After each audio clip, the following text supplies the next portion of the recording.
Hello friends, welcome to Balaji accounting. आज हम Tally ERP9 में मैन्युअली स्टॉक की वैल्यू को एंटर करना सीखेंगे।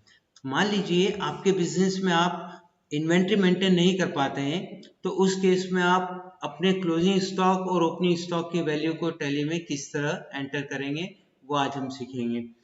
इसके लिए सबसे पहले आपको अकाउंट इन्फो में लेजर में जाकर क्रिएट में जाकर एक नया अकाउंट बनाना पड़ेगा जिसका नाम रहेगा स्टॉक अकाउंट। इसका ग्रुप लेंगे स्टॉक इन हैंड। देखिए ओपनिंग स्टॉक की वैल्यू हमसे पूछ रहा है, जितना भी 1 अप्रैल 2020 को हमारे स्टॉक की वैल्यू थी वो हम यहाँ पे एंटर करेंगे। मान लीजिए हमारे पास 18,55,486 का स्टॉक था, वो हमने यहाँ एंटर किया, देन एक्सेप्ट कर देंगे। उसी प्रकार अब हम क्लोजिंग स्टॉक की वैल्यू भी 31 मार्च 2021 को हमारे पास कितना स्टॉक था वो हम मेंशन करना चाहते हैं, तो उसके लिए आपको इसी अकाउंट के अल्ट्रेशन में जाना पड़ेगा। तो वही हम स्टार्टिंग से देख लेते हैं। अकाउंट इन्फो में लेजर में एंटर में जाएंगे, स्टॉक अकाउंट जो अभी रिसेंटली हमने बनाया था उसके अंदर जाएंगे और यहाँ पर आप देख रहे हैं दोस्तों, ओपनिंग स्टॉक की वैल्यू हमने मेंशन कर दी है।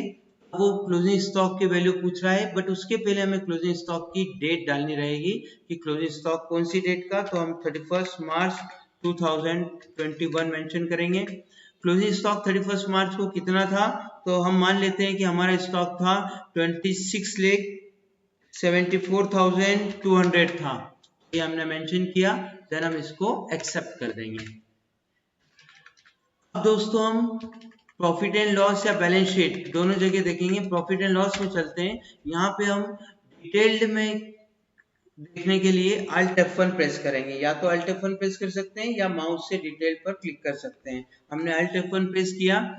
यहाँ पे दोस्तों आप देख रहे हैं ओपनिंग स्टॉक हमने जो मेंशन किया था 18,55,486 वो आ रहा है। उसी प्रकार क्लोजिंग स्टॉक हमने 26,74,200 मेंशन किया, वो यहाँ पे शो हो रहा है।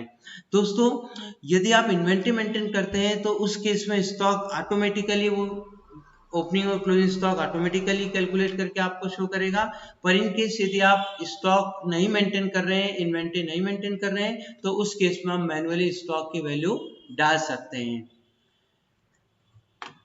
इन केस यदि ये ओपनिंग और क्लोजिंग स्टॉक डालने के बाद भी यदि आपको ट्रेडिंग में नहीं शो होता है, तो उस केस में आपको F11 में जाना है। F11 में दोस्तों इंटीग्रेट अकाउंट एंड इन्वेंट्री, इस ऑप्शन को हमें नो रखना है। यदि हम इस ऑप्शन को नो रखेंगे तो ही हमने जो मैन्युअली क्लोजिंग स्टॉक की वैल्यू डाली है वो हमें शो होगी। यदि ये ऑप्शन यस रहता है तो उस केस में आपका इन्वेंट्री के बेस पे जो स्टॉक आ रहा है, क्लोजिंग स्टॉक, जितना भी जिस तरह का स्टॉक आपके पास बचा है उस तरह से वो ऑटोमेटिक इन्वेंट्री के बेस पे स्टॉक बता देगा। तो यदि हम इस ऑप्शन को यस करते हैं तो इन्वेंट्री के बेस पे स्टॉक निकल आएगा, और यदि हम इसको नो करते हैं तो हमने जो मैन्युअली क्लोजिंग स्टॉक और ओपनिंग स्टॉक की वैल्यू मेंशन करी है वो आपको शो करेगी। तो फिलहाल हम मैन्युअली डाला हमने, इसलिए हमने इस ऑप्शन को नो करा है, तो ही हमें यहाँ पर क्लोजिंग स्टॉक की वैल्यू दिखेगी। यदि मैं इसको यस कर देता हूं तो उस केस में मुझे क्लोजिंग स्टॉक की वैल्यू नहीं दिखेगी जो मैंने यहाँ पे मैन्युअली डाली है। इस केस में यदि मैं इन्वेंट्री मेंटेन की होती तो इन्वेंट्री के बेस पे जो स्टॉक आ रहा है वो आ जाता। तो दोस्तों हमें मैन्युअली डालने के केस में हमेशा इस ऑप्शन को नो रखना है, तो हमें ओपनिंग और क्लोजिंग स्टॉक की वैल्यू शो हो जाएगी। दोस्तों यदि आपको हमारा ये वीडियो पसंद आया हो तो इसे लाइक कीजिएगा, सब्सक्राइब कीजिएगा, और आने वाले वीडियो हमारे सबसे पहले पाने के लिए इसे बेल आइकॉन पर क्लिक करना न भूलें। थैंक यू दोस्तों।